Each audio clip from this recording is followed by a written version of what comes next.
वरिष्ठ नेता श्रीमान गोवर्धनभाई झड़फिया, विधानसभा उपाध्यक्ष અને મારા મિત્ર શ્રીમાન જેઠાભાઈ આહિર, કુબેરભાઈ ડિંડોર, રાજ્યસભાના સંસદ સભ્ય જસવંતસિંહભાઈ પરમાર, રતનસિંહભાઈ રાઠોડ, ભરતભાઈ ડાંગર, અશ્વિનભાઈ પટેલ, કનુભાઈ પટેલ, દશરથભાઈ બારિયા, અજય બ્રહ્મભટ્ટ, C.K. રાहुलજી, નિમિષાબેન સુથાર, ફતેહસિંહ ચૌહાણ, માનસિંહ ચૌહાણ, યોગેન્દ્રસિંહ પરમાર, શ્રીમાન ગોપાલસિંહ સોલંકીજી, રેણુકાબેન દાયરા અને આજ આ વિશાળ જનસભામાં ઉપસ્થિત ભાઈઓ, બહેનો, માતાઓ અને મારા જીગરના ટુકડા જેવા યુવા મિત્રો સૌને રામ રામ।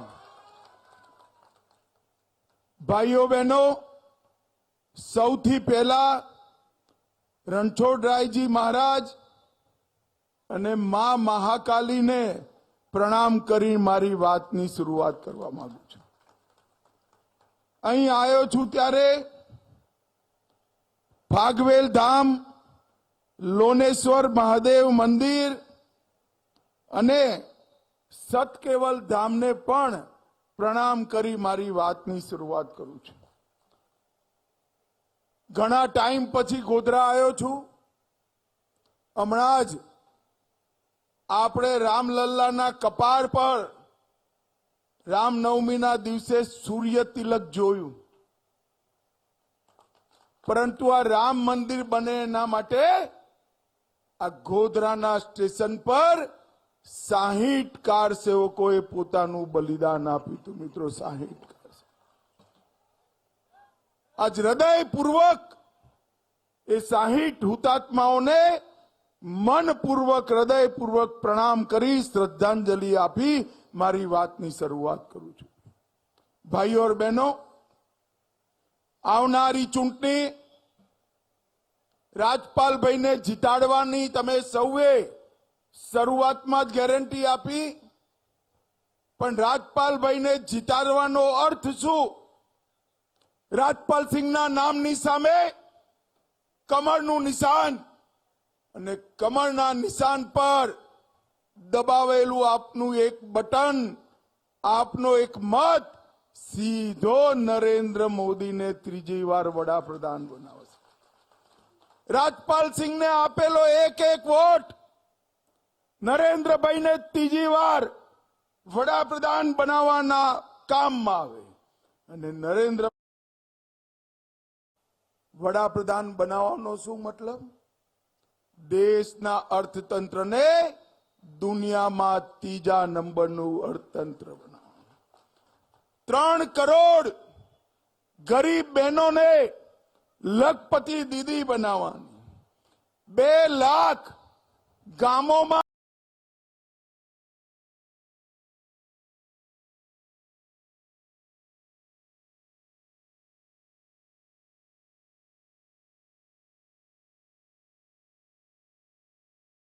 મંગલયાન, આદિત્યયાન, આ 3 મિશન કાયમ કરી અવકાશની અંદર ભારતના તિરંગાને ફરકાવવાનો મતલબ। અને મિત્રો, સૌથી મોટો એનો અર્થ છે કાશ્મીરની અંદર હંમેશા માટે આતંકવાદને સમાપ્ત કરી નાખવાનો। નરેન્દ્રભાઈને જીતાડવાથી આ દેશ દુનિયામાં ત્રીજા નંબરની ઇકોનોમી બને અને આ દેશના ગરીબમાં ગરીબ વ્યક્તિ, ઓબીસી, આદિવાસી, દલિત એના જીવનમાં સુખાકારી આવે એ પ્રમાણેની સરકાર તમારો વોટ બનાવશે। 10 વર્ષ સુધી નરેન્દ્રભાઈ અનેક પ્રકારના વિકાસના કામો કર્યા, પણ કેટલાક કામો તો એવા કર્યા ભાઈ કે 1000 વર્ષનો ઇતિહાસ બદલાઈ ગયો। ગોધરાવાળો મને કહો જરા, અયોધ્યામાં રામ મંદિર બનવું જોઈતું હતું કે નતું બનવું જોઈતું? અરે જોરથી બોલો ભાઈ, બનવું જોઈએ કે નહીં? આ કોંગ્રેસ પાર્ટી સિત્તેર વર્ષથી 500 વર્ષ પહેલા તોડેલા રામ મંદિરને એના મુદ્દાને અટકાવતી રહી, લટકાવતી રહી, ભટકાવતી રહી. તમે નરેન્દ્રભાઈને બીજી વાર વડાપ્રધાન બનાયા 5 ઓગસ્ટ, બીજી વાર વડાપ્રધાન બનાયા. એક 5 વર્ષમાં જ કેસ પણ જીત્યો, ભૂમિપૂજન બી કર્યું અને 22 જાન્યુઆરીએ પ્રાણ પ્રતિષ્ઠા કરી જય શ્રી રામ કરી. દેશભરના, દુનિયાભરના કરોડો રામ ભક્તો જે પળને જોવા માટે વર્ષોથી રાહ જોતા હતા, એ પળ આપણા જીવનમાં જીવતે જીવ જોવાનું સૌભાગ્ય દેશના વડાપ્રધાન નરેન્દ્ર મોદી લાયા. ભાઈઓ બહેનો, આ કોંગ્રેસિયાઓ આવે તો પૂછજો, રામ જન્મભૂમિ ટ્રસ્ટે રાહુલ ગાંધી, સોનિયા ગાંધી, ખરગેજી એમને આમંત્રણ આપ્યું, પરંતુ આમંત્રણ મળ્યું, ગયા નહીં. કેમ ના ગયા ખબર છે? કેમ ના ગયા એ લોકો? પ્રાણ પ્રતિષ્ઠામાં જવાનું ના જવાનું એક જ કારણ, એમની પેલી મત બેંક નારાજ થઈ જાય. મત બેંક નારાજ થઈ. ખબર પડે છે ને કઈ વોટ બેંક છે ભાઈ? ખબર પડે છે કે નથી પડતી? અરે જોરથી બોલો, ખબર પડે છે કે નથી પડતી? અરે ભારતીય જનતા પાર્ટી વોટ બેંકની રાજનીતિમાં નથી માનતી. અમે જાહેર કર્યું હતું ડંકાની ચોટ પર કે અયોધ્યામાં રામ મંદિર ત્યાં જ બનશે જ્યાં પ્રભુ શ્રી રામનો જન્મ થયો. અને મોદી સાહેબે એ કામ પૂરું કર્યું. ભાઈઓ બહેનો, નરેન્દ્રભાઈ ટ્રિપલ તલાક હટાવ્યો. મુસ્લિમ બહેનોનો પર થતો અન્યાય નરેન્દ્રભાઈએ સમાપ્ત કરી દીધો. કોંગ્રેસ પાર્ટી અત્યારે એના ચૂંટણી ઢંઢેરામાં લઈને આવી છે. કોંગ્રેસ પાર્ટી આવશે તો પર્સનલ લો ફરીવાર લાગુ કરીશું. ભારતીય જનતા પાર્ટીએ, દેશના વડાપ્રધાન નરેન્દ્ર મોદીજીએ આ દેશની જનતાને વચન આપ્યું છે, ગેરંટી આપી છે કે આ દેશમાં કોઈ પર્સનલ લો નહીં હોય. દરેક ધર્મના નાગરિકો માટે સમાન કાનૂન હશે, યુસીસી હશે. ભાઈઓ બહેનો, ગોધરાવાલાઓ, મને બતાવો, આ દેશ સરિયાના આધાર પર ચાલી શકે? ચાલી શકે? ટ્રિપલ તલાક પાછા લવાય? આ કોંગ્રેસ પાર્ટી 70 વર્ષથી એપીસમેન્ટનું પોલિટિક્સ કર્યું, આજે પણ કર્યું.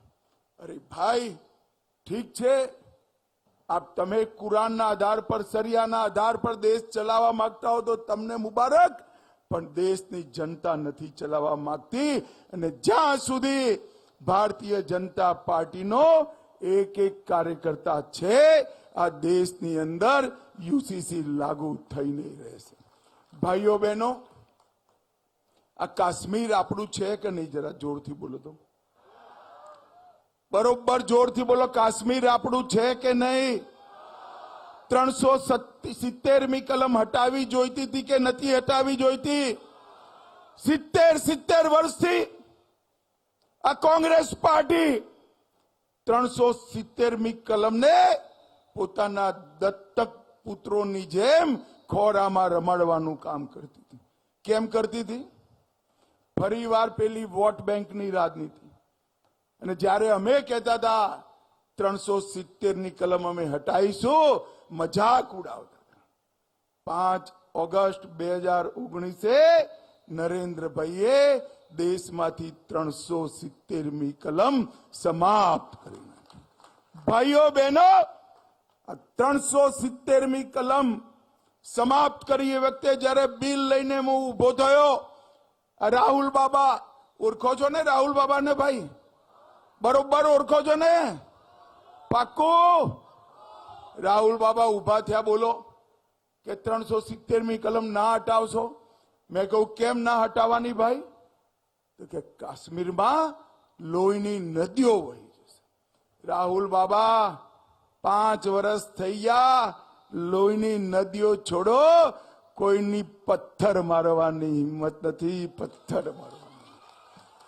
નરેન્દ્ર મોદી સરકાર છે, ભારતીય જનતા પાર્ટીની સરકાર। નરેન્દ્ર મોદીજીએ આ દેશને આતંકવાદથી મુક્ત કરવાનું કામ કર્યું। 10 વર્ષ સુધી સોનિયા મનમોહનની સરકાર ચાલી, યુપીએની સરકાર ચાલી। રોજે રોજ આલિયા માલિયા જમાલિયા પાકિસ્તાનથી ઘૂસી જતા હતા, બોમ્બ ધડાકા કરીને ભાગી જતા હતા, કોઈ પૂછવા વાળું નથી। નરેન્દ્રભાઈની સરકાર તમે 2014માં બનાવી, 26 સીટો આપી દીધી। મોદી સાહેબ વડાપ્રધાન બન્યા, ઉરી અને પુલવામામાં ફરીથી હુમલો કર્યો, પણ પાકિસ્તાન વાળા ભૂલી ગયા કે આ વખતે વડાપ્રધાન મૌની બાબા મનમોહનસિંહ નથી, નરેન્દ્ર મોદી છે। આ વખતે સરકાર કોંગ્રેસની નથી, ભારતીય જનતા પાર્ટીની છે। 10 જ દિવસની અંદર સર્જિકલ સ્ટ્રાઇક અને એર સ્ટ્રાઇક કરી પાકિસ્તાનના ઘરમાં ઘૂસી આતંકવાદીઓનો સફાયો કરવાનું કામ નરેન્દ્ર મોદીજીએ કર્યું।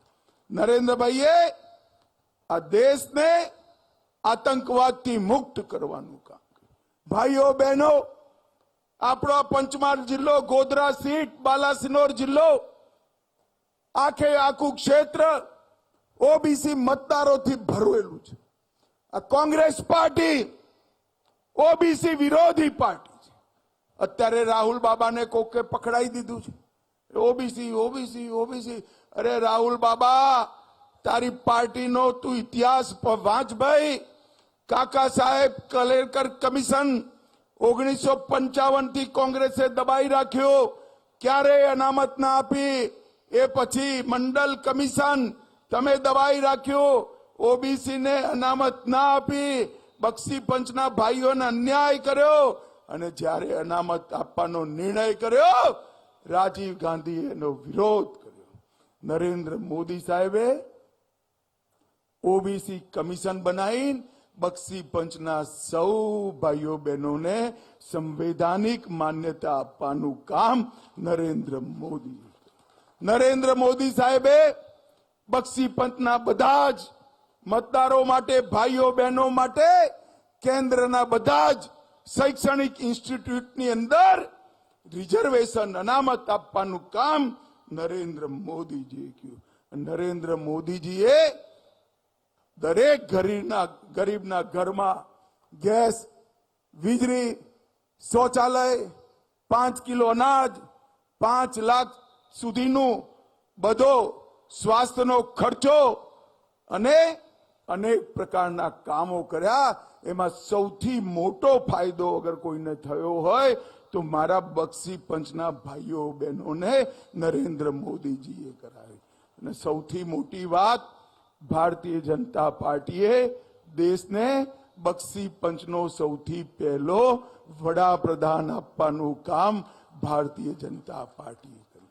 ભાઈઓ બહેનો, આ કોંગ્રેસ પાર્ટી જૂઠાણા ફેલાવવામાં એક્સપર્ટ પાર્ટી છે। આદિવાસી ભાઈઓ બહેનો માટે કહ્યું કે યુસીસી આવશે તો તમારા પરંપરાગત કાયદાઓ સમાપ્ત થઈ જશે। હું આજે કહીને જઉં છું, યુસીસી નું બિલ મેં પૂરેપૂરું વાંચ્યું છે। યુસીસી નો કોઈ કાયદો મારા આદિવાસી ભાઈઓના કાયદાને અસર નથી કરવાનો। એમને કહ્યું કે 400 સીટો આપશો તો રાહુલ બાબા કે બંધારણ નરેન્દ્રભાઈ બદલી કાઢશે, અનામત હટાવી દેશે। અરે રાહુલ બાબા, झूठ बोलो तो खानगी में बोलो, माइक में शू काम झूठ बोलो जो भाई, माइक में शू काम। अमारी जोड़े 10 वर्ष थी आ देश की जनताए नरेंद्र भाई ने पूरी बहुमती आपी छे, संविधान बदलवानो अधिकार आप्यो छे। क्यारे अमे अनामत ने हटावानी वात नथी करी। अने हूँ आजे पंचमहाल, गोधरा, बालासिनोर नी जनता ने कहेवा आव्यो छुं, आ मोदी नी गेरंटी छे ओबीसी, एससी, एसटी नी अनामत ने कोई हाथ नहीं लगाई सके। आ नरेंद्र मोदी नी गेरंटी। ने भाईओ बहनों, अमने बहुमती आपी તમે અનામત નથી હટાવી, બહુમતી આપી તો 370મી કલમ હટાવી, ટ્રિપલ તલાક, સીએ લાયા અને રામલલ્લાનું ભવ્ય મંદિર બનાવવાનું કામ કર્યું. ભાઈઓ બહેનો, નરેન્દ્રભાઈએ સમગ્ર દેશની અંદર વિકાસના અનેક કામો કર્યા છે. પંચમહાલની અંદર કેન્દ્ર સરકારે ભારતમાલા પ્રોજેક્ટમાં દિલ્હી વડોદરા એક્સપ્રેસવે આપણા જિલ્લામાંથી જાય, બાલાસિનોરમાં ડાયનોસોર પાર્ક બનાવ્યો, આપણા જિલ્લાની અડીને જ વર્ષોથી આપણું શ્રદ્ધા કેન્દ્ર માં કાળીનું મંદિર નતું પ્રસ્થાપિત થયું. નરેન્દ્રભાઈએ શિખરબદ્ધ મંદિર બનાવીને વર્ષો જૂની માંગને પાવાગઢ પર પૂરી કરી. 110 કરોડથી પાવાગઢના ફેઝ 1 અને ફેઝ 2 ના કામો પૂરા કર્યા. ચાંપાનેર વર્લ્ડ હેરિટેજ સાઇટમાં આવ્યું. 59 અમૃત સરોવર બન્યા. ગોધરામાં મેડિકલ કોલેજની સ્થાપના કરી. ગરીબોને 90,000 ઘર મળ્યા. 1,72,000 બહેનોને ગેસ મળ્યો. 2,87,000 શૌચાલય બનાયા અને 2 લાખ ઘરમાં નલથી જલ પહોંચાડવાનું કામ નરેન્દ્ર મોદી સરકારે કર્યું. ભાઈઓ બહેનો, મોદી સાહેબે આપણા ગુજરાતની અંદર વિશ્વમાં સૌથી ઊંચામાં ઊંચું સરદાર સાહેબનું પુતળું બનાવવાનું કામ પણ નરેન્દ્ર મોદીજીએ કર્યું. ભાઈઓ બહેનો, સમગ્ર દેશનો વિકાસ આજે ગુજરાતના મોડેલ પર થવા રહ્યો. એક ત્રીજી ટર્મ નરેન્દ્રભાઈને આપો. આ ત્રીજી ટર્મથી 2047ના વિકસિત ભારતના મૂળિયા નાખવાનું કામ, પાયો નાખવાનું કામ. પહેલા 10 વર્ષ આ કોંગ્રેસિયા 12 લાખ કરોડનો ભ્રષ્ટાચાર, ગપલા ગોટાલા કરીને જે ખાડો ખોદો તો એ ખાડો ભરવાનું કામ નરેન્દ્રભાઈએ કર્યું. અને ત્રીજી ટર્મમાં વિકસિત ભારતનો પાયો નાખવાનું કામ નરેન્દ્રભાઈ કરશે. મિત્રો, 130 કરોડ લોકો સંકલ્પ લઈને મોદી સાહેબની પાછળ ચટ્ટાનની જેમ ઉભા રહ્યા છે કે આવનારા 2047માં ભારત દુનિયામાં, પૂરી દુનિયામાં નંબર 1 આપણો દેશ બને એવા દેશની રચના કરવાની છે. 7મી તારીખે ગુજરાતમાં મતદાન હશે. કાળઝાળ ગરમી પડી રહી છે. મારી સૌ માતાઓ, બહેનોને, ભાઈઓને, યુવાનોને વિનંતી છે, સવારે 7 વાગ્યાથી 6 વાગ્યા સુધી મતદાન છે. ગમે એટલી ગરમી હોય, દેશ માટે એક દાડો સહન કરી રાજપાલસિંહ, આગળ આવો રાજપાલસિંહ, રાજપાલસિંહને લાખોની મતની લીડથી જીતાડીને મોકલવાનું. મને કહો ભાઈ, કમલના નિશાન પર બટન દબાવશો? જોરથી બોલો, દબાવશો? રાજપાલસિંહને જીતાડશો? મોદી સાહેબને ત્રીજી વાર વડાપ્રધાન બનાવશો? તો મારી સાથે બંને હાથ ઉઠાવો, વિજયના સંકલ્પની મુઠ્ઠી બીંચો અને પ્રચંડ અવાજથી બોલો, ભારત માતા કી વંદે વંદે, જય શ્રી રામ, જય જય શ્રી રામ.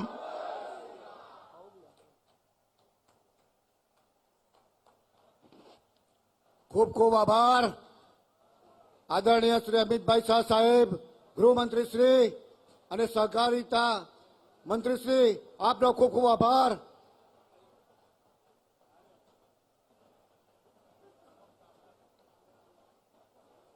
હવે હું મહીસાગરના અધ્યક્ષ શ્રી દશરથભાઈને વિનંતી કરું કે તેઓ આભાર વિધિ કરે.